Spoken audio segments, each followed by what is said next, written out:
مسيتي إن شاء الله ميل بكون شيء حد رجعنا كعافمات قبتين سيد الله سعتين لبضا بمالين ضد بدنا وحاجر أنا وهينين أنا حتى مرة مقلي قصدان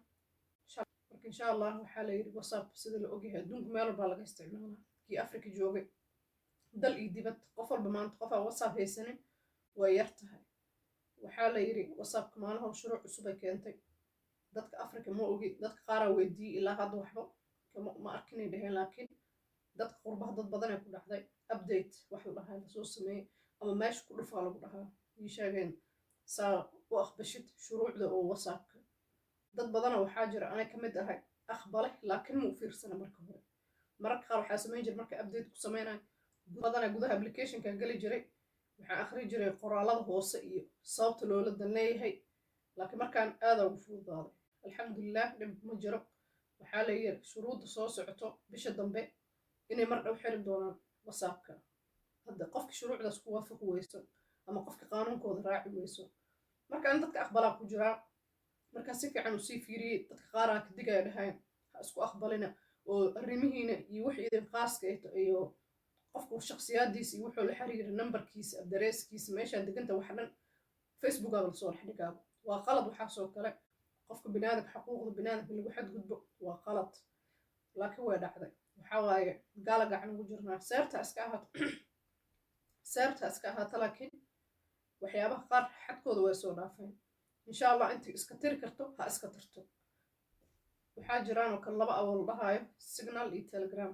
labadaasaa ka roon sababtoo ah hadda sheega whatsappkii dadka privatekooda iyo xuquuqda binaadamka ma ilaalinooyaan waxooda xad ka bax waaye saarabnaa kaa yeelaheenaa ku aqbal ama iska tag adisaa jeceshaha waaye haddaa ka tagtid sidii la rabo waa falilaahi alxamdu adaa badbaaday haddaa ku raacdidne adima isbadbaadinin marka dad badanaa beerta ku jiro dad badanoo masaakiina ku qaldamay aana wax fahansaneen ani mar walba applicationka dhexdiisa gali jiray updatekan iyo waxaan waa fiiri jiray laakiin markaan waa aqbalay marka insha allah iska tira labadan app intaa idin soo saaraa haddaa inta ku aragtiin soo degsada kaas hadda la rabaa ii sheega dadka dhankaasi ku yaacooyaan iska tira insha allah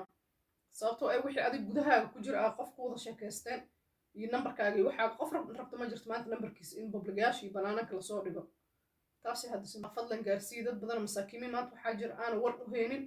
ama aana la socon akhbaaraadkii adduunka wax ka dhaco la socodsii walaalihiin insha allah subscribe noo saara soo dhawaada meel baa joogtiin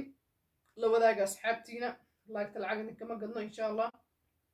iska tira bahalkaas abkaas haddaa isdhehaysa iska caadiya tahay oo number iyo waxaas aada kala jeclaan ay muhiim ku ahaan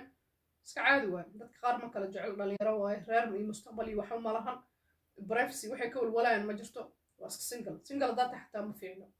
marka mararka qaar waxaa laga yaabaa in si qalad waxyaabaha qaar loo adeegsado oo dembi lagu galo adina hadhowti lagu dhaho nambarkaas adi ma heeno haa magacaas adi ma heeno haa ma inkiri kartid wixii xooga codka xabeebaa jirta karaan noqdo marka insha allah waa idin salaama hadalkeen idinku dheereyne iska tirtira lana wadaaga asxaabtiin insha allah jazaakum allah inta daawanas waqtigaa qaaliga kaaga mahad